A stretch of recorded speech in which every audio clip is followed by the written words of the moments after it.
Hello and welcome my dear student. दोस्तों स्वागत है आपका एसएससी अड्डा और अड्डा 247 पे। चलिएगा आज के एक बेहतरीन सेशन की शुरुआत करते हैं।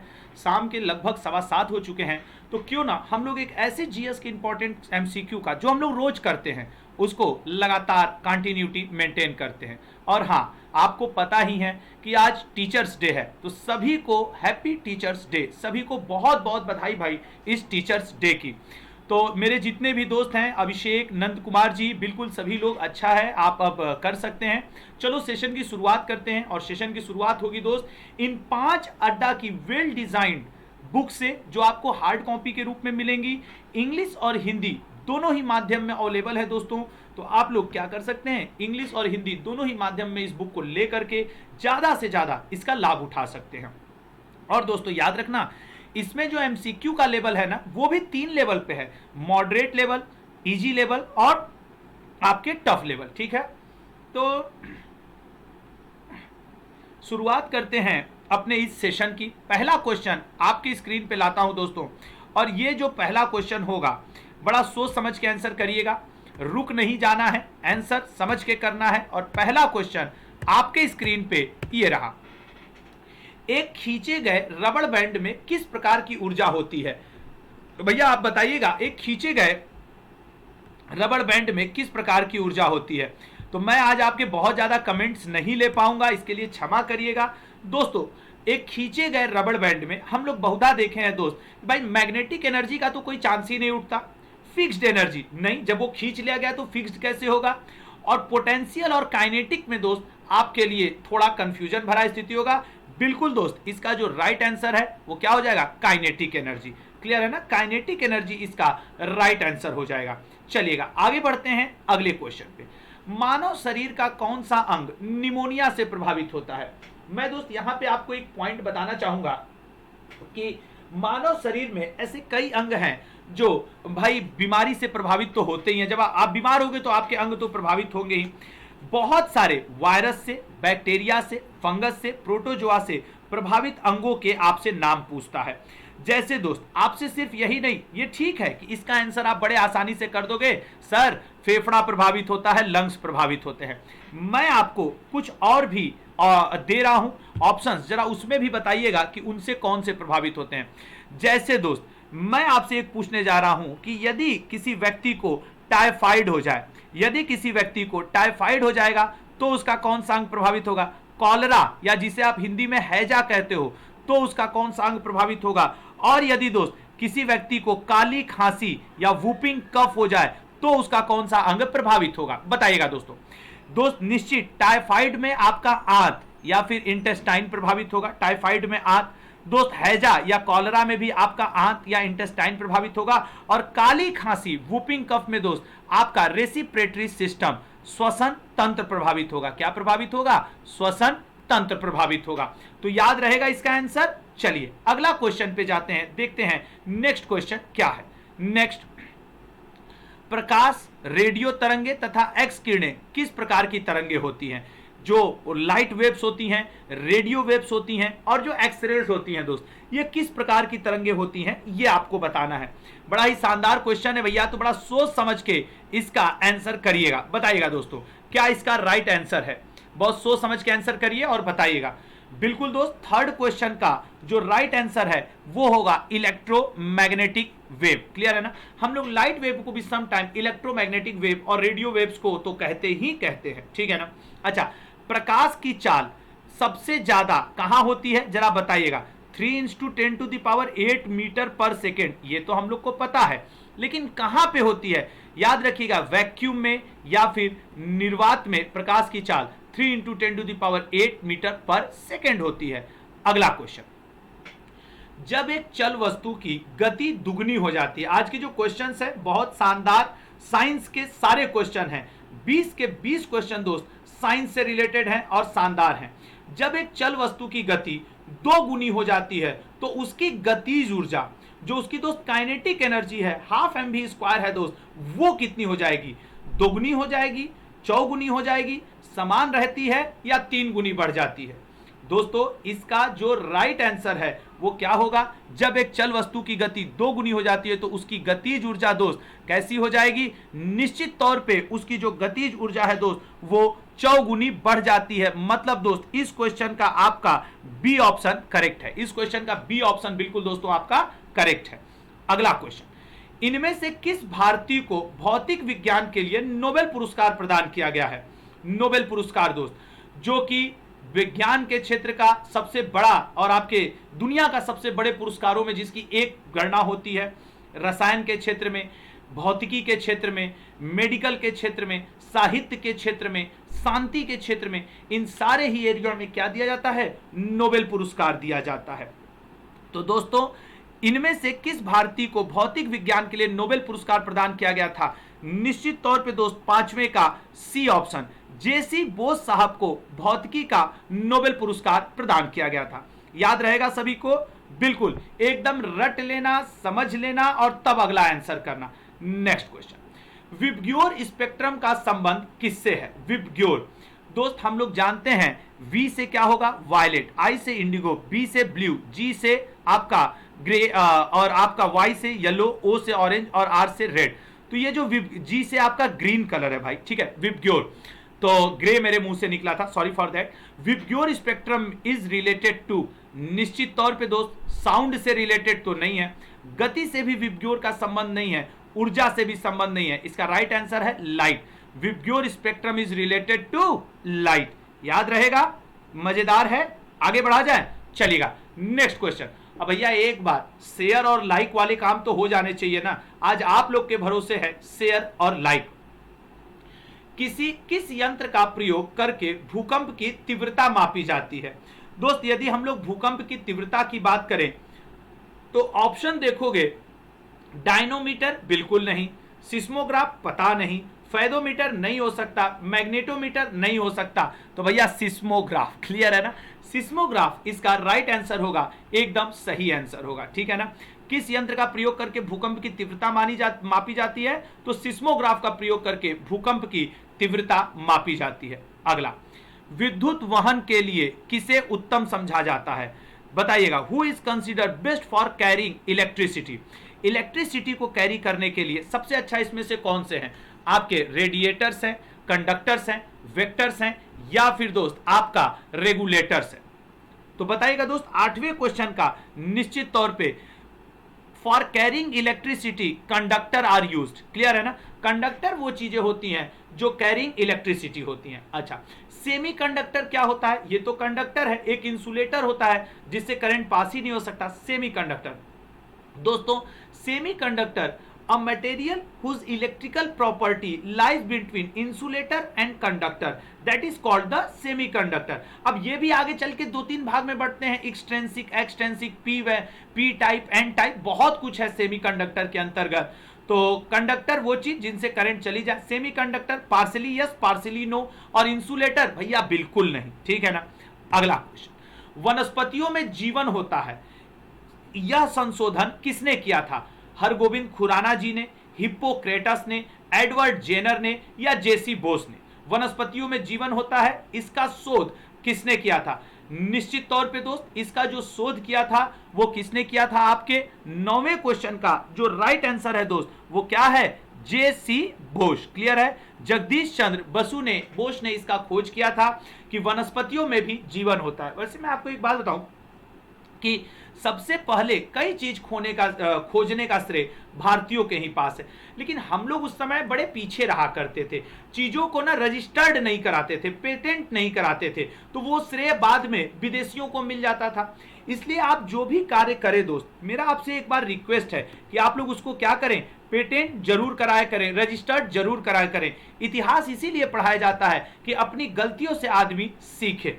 मानव शरीर में पित्त का निर्माण करने वाली सबसे बड़ी ग्रंथि कौन सी है। मानव शरीर में पित्त का निर्माण करने वाली सबसे बड़ी ग्रंथि कौन सी है, तो याद रखना दोस्त, सबसे बड़ी ग्रंथि कौन सी है मानव शरीर में पित्त का निर्माण करने वाली, तो वो है दोस्त आपकी सबसे बड़ी ग्रंथि। 10वें क्वेश्चन का लीवर है, बिल्कुल बी ऑप्शन पे लीवर है। आपका लीवर जो है सबसे बड़ी ग्रंथि है जो पित्त का निर्माण करती है, ठीक है ना।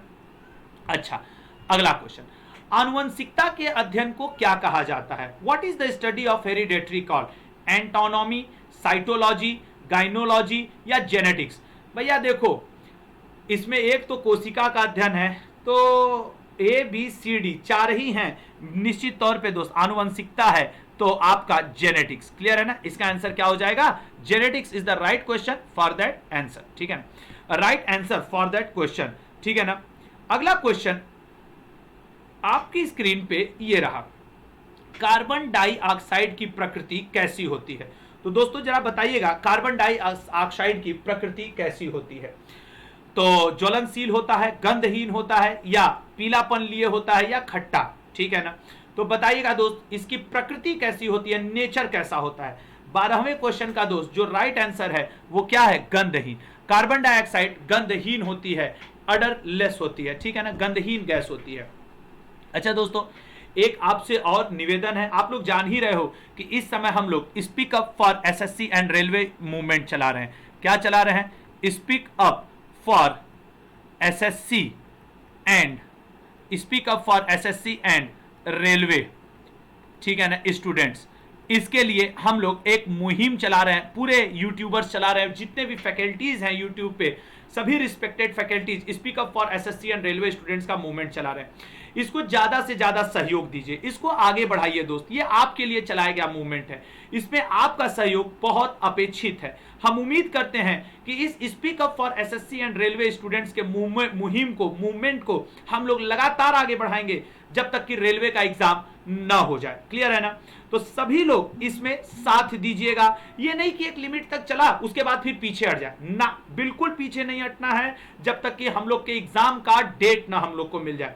लेकिन साथ ही साथ पढ़ाई करते हुए ज्यादा उग्र तरीके से इसको नहीं करना है कि बस इसी में डूब जाएं और इधर उधर के कामों में लग जाएं और मूल काम अपना पढ़ाई ही छूट जाए। ठीक है ना? तो ऐसा भी नहीं करना है। चलिएगा, अगला क्वेश्चन आपकी स्क्रीन पे ये रहा, कौन सी ग्रंथि इंसुलिन स्रावित करती है? Which gland secretes insulin? Pancreas, mucus, unbroken अवटू। वैसे उसकी इंग्लिश गलत लिखी है, तो इसको सिर्फ हिंदी वाले से इसको लीजिएगा दोस्त, इसको सिर्फ किससे लीजिएगा आप? हिंदी वाले से। और इसका जो सही आंसर हो जाएगा दोस्त, इसका जो सही आंसर हो जाएगा ए, पैंक्रियास। इसका सही आंसर क्या हो जाएगा? पैंक्रियास। ठीक है ना? चलिएगा, नेक्स्ट क्वेश्चन पे जाते हैं और देखते हैं कि अगला क्वेश्चन हम लोगों के आपके सामने क्या है।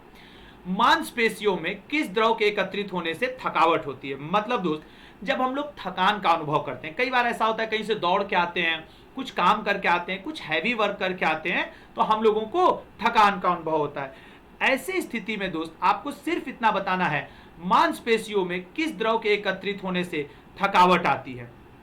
दोस्त याद रखिएगा, मांसपेशियों में जब हम लोग के लैक्टिक एसिड ज्यादा हो जाता है तो क्या हो जाता है?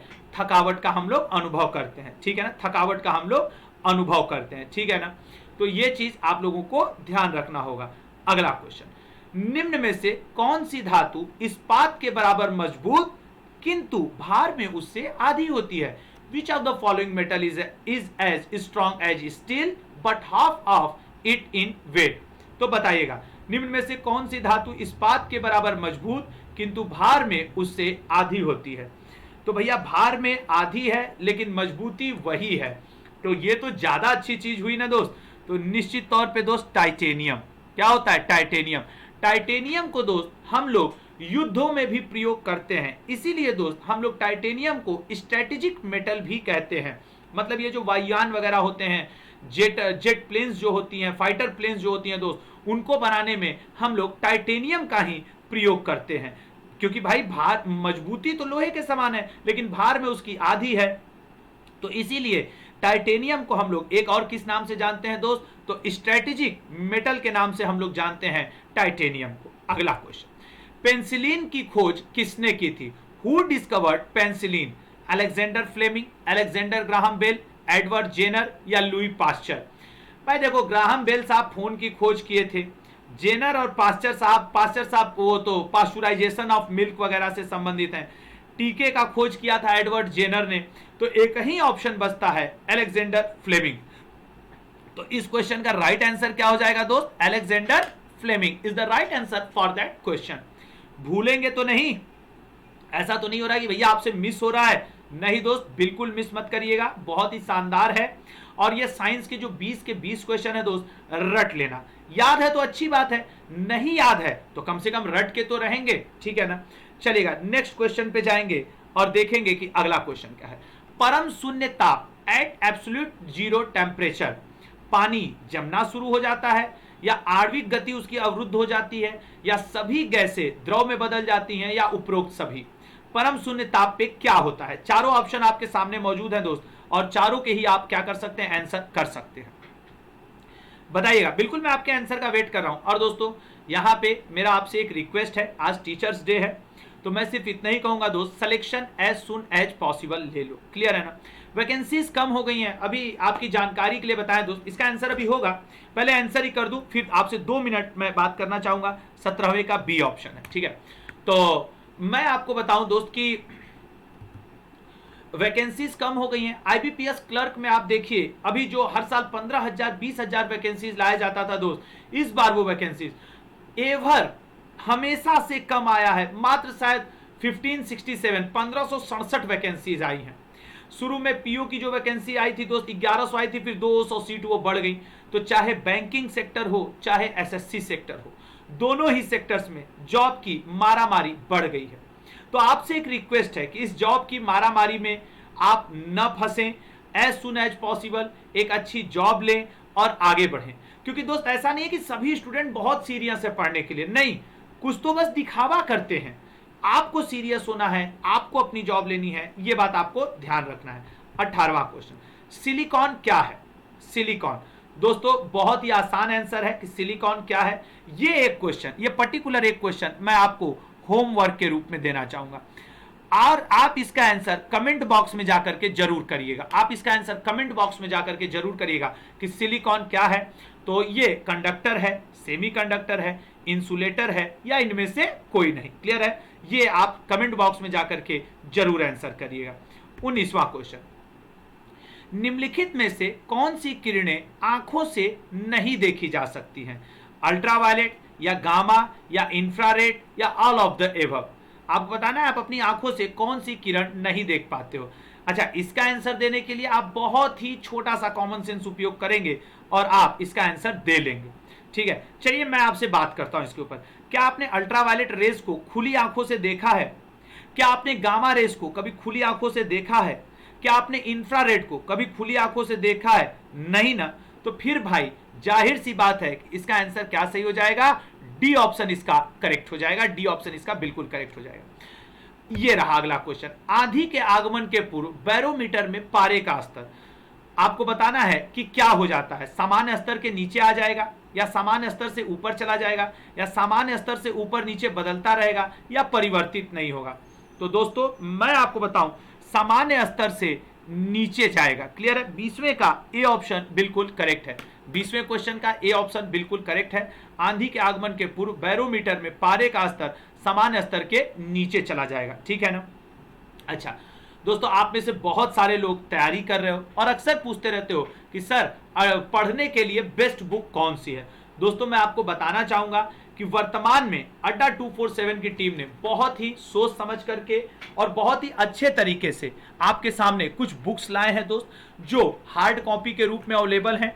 और ये जो बुक्स हैं दोस्त, ये अड्डा ने एसएससी और साथ ही साथ दोस्त रेलवे दोनों के लिए ये जो बुक है 5 बुक्स बहुत ही बेस्ट कॉम्बिनेशन है, जो दोस्त मेरे रेफरल कोड Y182 के जरिए आपको मिल जाएंगे। अब कुछ दोस्त सोच रहे होंगे सर हम तो हिंदी माध्यम से हैं, सर हम तो इंग्लिश हैं। तो दोस्त ये बुक आपको हिंदी में भी हार्ड कॉपी उपलब्ध है और दोस्त आपके इंग्लिश में भी ये हार्ड कॉपी उपलब्ध है। हिंदी और इंग्लिश दोनों में ही ये बुक उपलब्ध है। अच्छा सर इस बुक की और कुछ खासियत? यस दोस्त, पहली बात तो ये मेरे रेफरल कोड से आज आपको 52% से भी ज्यादा पे ऑफ पे मिल जा रहा है। अप टू 52% आपको आज ऑफ मिल रहा है टीचर्स डे में। लेकिन इसकी खासियत मैं बताऊं, इस बुक में दोस्त थियरी को जगह तो दिया ही दिया गया है, साथ ही साथ दोस्त जो एमसीक्यू हैं वो भी 3 लेवल के दिए गए हैं। 3 लेवल के दिए गए हैं। वो 3 लेवल कौन कौन से हैं दोस्त? आपका एक है इजी लेवल, एक है मॉडरेट लेवल और एक है टफ लेवल। मतलब एक एकदम आसान लेवल, जैसे आपने मान लीजिए न्यूटन्स लॉ ऑफ मोशन पढ़ा तो पहले उसके आसान लेवल के क्वेश्चंस, फिर मॉडरेट मतलब दोस्त उसी के थोड़े स्तर बढ़ा करके क्वेश्चन, और फिर टफ।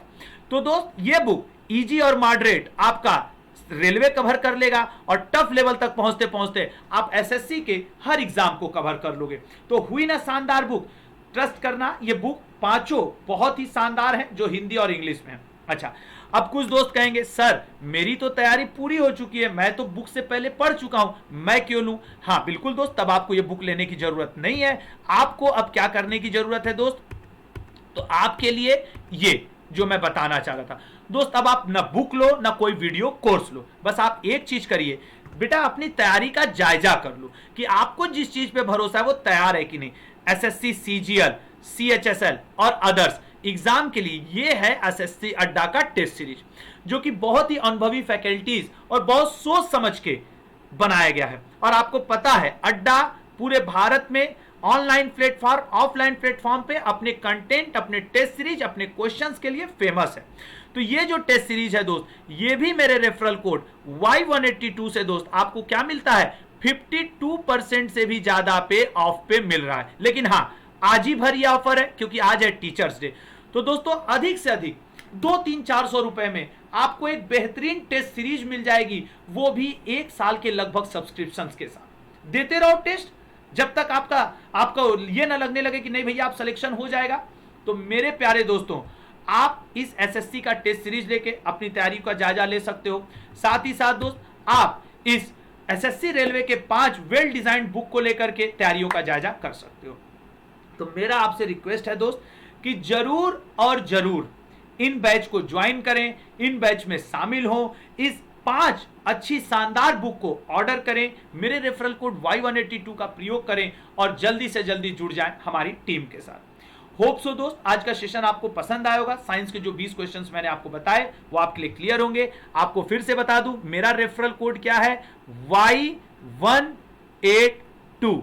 Y182 मेरा रेफरल कोड है। और दोस्तों साथ ही साथ इस रेफरल कोड से आपको चाहे आप बैंक की बुक लो चाहे एसएससी की, आज 52% से भी ज्यादा का ऑफ मिल रहा है अप टू। तो भैया जरूर इस बुक को परचेस करें और पढ़ें। Thank you so much my dear students. Session को लाइक करना, शेयर करना और सब्सक्राइब करना बिल्कुल भी मत भूलिएगा। क्लियर है? तो चलिए फिर आपसे बहुत जल्द मुलाकात होगी। Thank you so much my dear students. Thank you.